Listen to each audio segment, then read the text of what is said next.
seulement dénonce les injustices des femmes. Parce que les femmes ne sont pas des femmes dans la société, ce sont des êtres vivants dans la société comme des hommes, comme des enfants, comme toute autre personne. Et nous devons travailler pour une société égalitaire, pour une société parce qu'elle a preuve que à la maison, nous avons besoin de la femme. L'homme a besoin de la femme à la maison. Il ne peut pas être plus dans le milieu. Ou à la maison, on a besoin de sa femme. Et quand on arrive au travail, on pense que la femme n'existe plus ou la femme est inférieure. Alors qu'à la maison, on a un mode de vie, on veut vivre beaucoup plus à côté de sa femme ou avec sa femme. Et on arrive dans le milieu du travail, on fait de sorte que la femme soit écartée. Et toi, donc, j'ai toujours dit avec ma voisine des gauches ici, j'ai dit, tu fais des discours inutiles.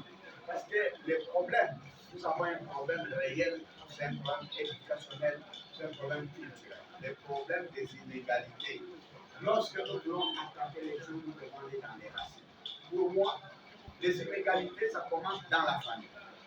Les inégalités ne commencent pas là où la société vit la conséquence de l'éducation que nous donnons dans la famille. C'est comme ça que j'ai discuté avec ma voisine d'école, j'ai dit, tu racontes des histoires aux gens. Lorsque toi-même tu es là à la maison avec tes enfants, tes filles et tes garçons, comment tu les éduques? Tu éduques tes enfants, tes garçons, tu les éduques de manière à brimer les femmes demain.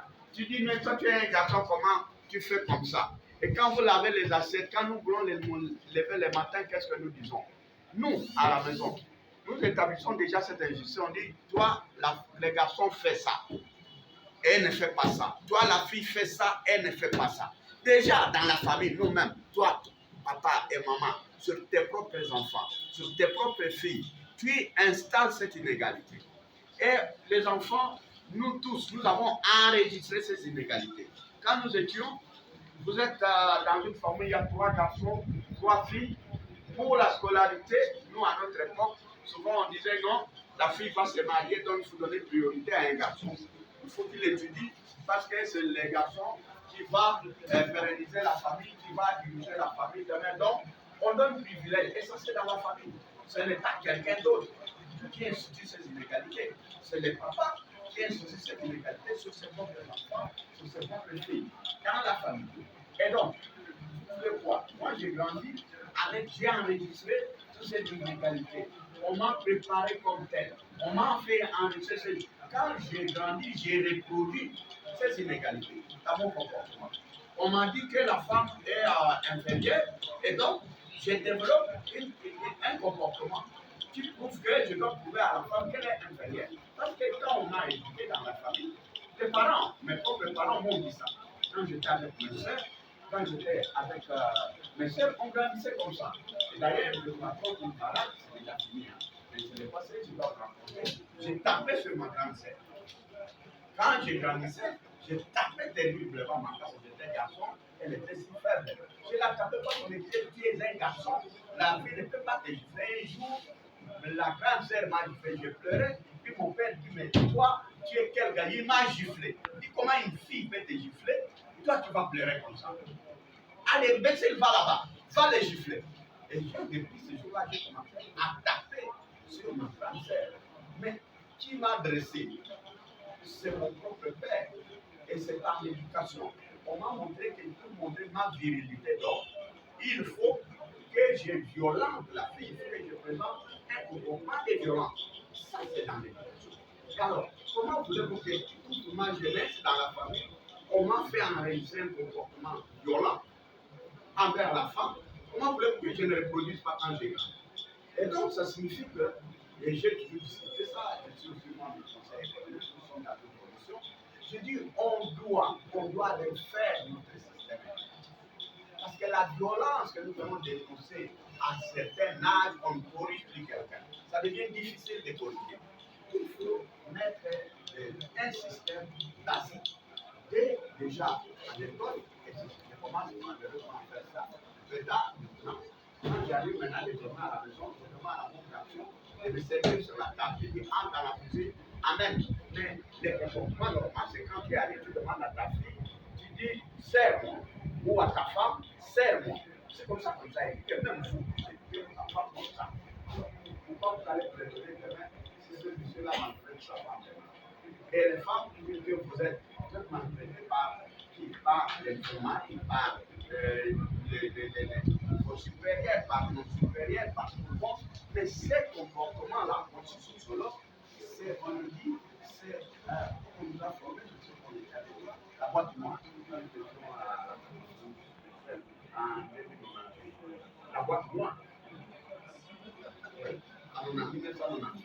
Donc, la boîte noire, ça signifie quoi? Lorsque l'avion tombe, n'est-ce pas, fait un accident, un crash, on va consulter quoi? La boîte noire. Qu'est-ce que la boîte noire va donner? Tout ce qu'il a enregistré pendant les vols. C'est ce que la boîte noire va reproduire. La boîte noire ne donnera pas plus que ce qu'elle a enregistré. Juste ce qu'elle a enregistré. C'est ça aussi notre comportement. Lorsque nous avons enregistré un comportement, une éducation, une culture, nous avons enregistré ça dès les passages. Quand on devient adulte, on reproduit ces comportements. Faites cet exercice-là, c'est dans votre foyer. Vous n'avez pas encore fait, vous commencez à le faire. Mais maintenant, tu vas regarder quand tu as associé un certain âge, le premier truc que tu vas faire, tu vas entendre avec ton âge. Tu vas arriver le soir, ou demain, tu dis le matin, l'arbre est assis. Il a 12 ans, il a déjà 15 ans, je pense, tu auras un conflit avec ton gars. Mais ce n'est pas sa faute, parce que déjà, depuis la femme, tu n'as jamais fait. Et tu l'as fait montrer que ce n'était pas sa tâche, ce n'était pas son problème. Et maintenant, quand tu vas commencer à lui demander ça, tu dis, mais pourquoi tu me demandes ça? Pourquoi tu sais, garçon, tu vas me demander des questions là? Pourquoi tu vas me demander à aller? Bon, c'est tout demain, vous voulez, vous voulez votre mari soit genré, c'est ça? Vous voulez qu'ils soient genrés. Genré seulement quand elle t'a marié, il t'a marié. C'est impossible. Et ce qu'il a enregistré depuis avant toi, avant ton mariage jusque-là, c'est les comportements des habitudes se sont déjà stabilisés. Et que, comme les habitudes se sont déjà stabilisées, ce qui reste dans tout ce qui est stabilisé, ce qui reste, c'est quoi? La reproduction. C'est la reproduction comportementale. Ça, on appelle ça en sociologie la reproduction comportementale. C'est-à-dire tout ce que j'ai enregistré depuis un certain âge, je l'ai fait. On m'a dit qu'un homme fait ceci, un homme fait cela, et donc, pour montrer que je suis homme, j'ai reproduit que ce qu'on m'avait dit que j'avais retenu. Vous êtes d'accord avec moi? Vous êtes d'accord avec moi? En tout cas, vous pouvez ne pas être d'accord avec ce comportement-là, mais moi, je retrace des choses dans les origines. Donc, pour moi, pour modifier les comportements sociétals des hommes et des femmes aussi. Mais aussi en même temps, vous savez qu'il y a des femmes qui violentent plus d'autres femmes que les hommes. Parfois, les comportements de certaines femmes, ce sont certaines femmes qui maltraitent beaucoup plus d'autres femmes que les hommes. Mais aussi, c'est lié aussi à un comportement. Et quand vous étudiez bien les comportements de cette femme, vous verrez peut-être qu'il a eu une enfance difficile. Voilà. Il a enregistré toute une série de violences et pour se venger, c'est resté dans son comportement. Il le fait parfois de manière innocente, de manière instantanée. Donc, c'est un comportement, il a enregistré des frustrations, il a enregistré des inégalités, il a enregistré tout ça. Et quand il devient adulte, il dirige certaines personnes, il essaye un peu de se venger de manière inconsciente. Il essaie de se venger pour prouver que maintenant, non, je suis supérieur. Quand moi je fais quelque chose de mal, quand moi je vois, maintenant, j'arrive aussi, quelqu'un ne doit pas aussi jouer avec moi. Parce que quand j'ai joué avec les gens, on me tapait, on me punissait, on me faisait ceci. Et donc, quand quelqu'un joue avec moi, moi aussi j'ai fait ce qu'on me faisait quand j'ai joué avec les gens.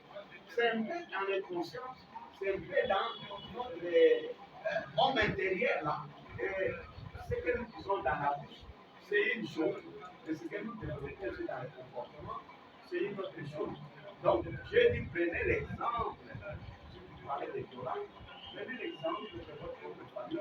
Voyez comment vos garçons et vos fils se comportent dans la maison. Et voyez comment vous, en tant que maman, vous arbitrez ça. La façon dont vous arbitrez, vous faites enregistrer ce comportement-là sur l'enfant. Et quand il va grandir, il va les reproduire. Si on a dit que montrer que vous êtes homme, il montrera que vous êtes homme. Quand j'étais enfant, on m'a dit montrer homme avec ma soeur. Quand je suis adulte, je dois montrer ma vérité envers ma femme. Parce que je suis pris avec ma soeur, la femme est devenue les substituts de ma soeur, ma femme est devenue les substituts de ma mère, et donc j'ai reproduit tous les comportements qu'on m'a fait, qu'on m'a éduqué, la culture qu'on m'a donnée, je les reproduis. D'où, pour que nous puissions corriger, ça sera une lutte de longue haleine, mais on doit commencer et nous devons être conscients que ce n'est pas dans la société où il faut aller corriger. La société ne vit que la conséquence de ce que nous avons suivi depuis l'enfance. Il faut commencer cela dans notre culture, dans notre éducation, comme chez les Blancs. Chez les Blancs, cette égalité n'est pas enseignée sur le lieu de travail et comme ça, c'est dans la famille. Pourtant, vous verrez, il y a un homme qui prépare, il y a une femme aussi qui prépare, et ça, c'est devenu normal. Et chez nous, nous-mêmes, si tu vas chez voir